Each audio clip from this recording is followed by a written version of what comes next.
I just get on with it. I'm used to it. You know, I've had it for over 4 years now. Even before, when I was playing for Warwickshire, you always have it. So everyone knows that when in that change room right behind me there, when I'm batting, or if Kevin and I are batting, nobody wants to score more runs for England than the two of us want to together. The pride that we have and the honour we have every time we walk out of bat, we pull on an England shirt. So I think that should be good enough for everyone, just because our accents are not the same as people who make these comments.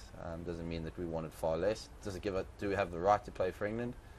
Some people argue yes and no. So, you know, I believe if you know, I mean, I grew up in South Africa, but I always had a British passport. I never really had a South African passport. I remember travelling with a touring team to England and walked straight through immigration with my British passport. The rest of them were stuck at I was in WH Smith's before they had even, you know, got to the immigration line. So it's just one of those things, and you know, there's always going to be a topic. But I think this is the first time that this sort of subject has been broached in football. We've had it in cricket for a while because obviously, you know, Australia, South Africa, and Zimbabwe being part of sort of Commonwealth, it's always been a lot more occurring.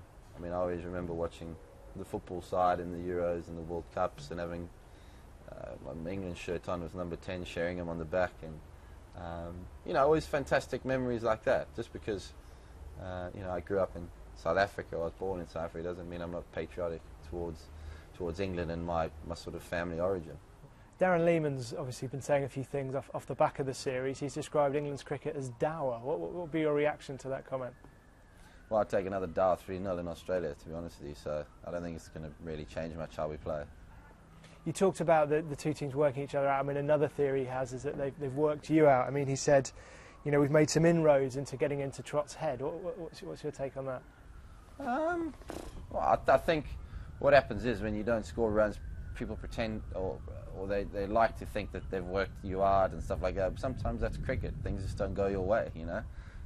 Sometimes you nick the ball, sometimes you miss it. So it's just one of those things. I mean, I felt I was playing pretty well. I got a 40 odd in the first innings at Trent Bridge, and then I had quite a bizarre review system dismissal, and you know, things just didn't really work out. So yeah, I didn't play well, you know, admittedly. Yeah, but I've been working really hard to put a few things right technically and work my game out and make sure that I get to Australia playing really well. But this always happens before a, you know, Ashes series, and you know, it's.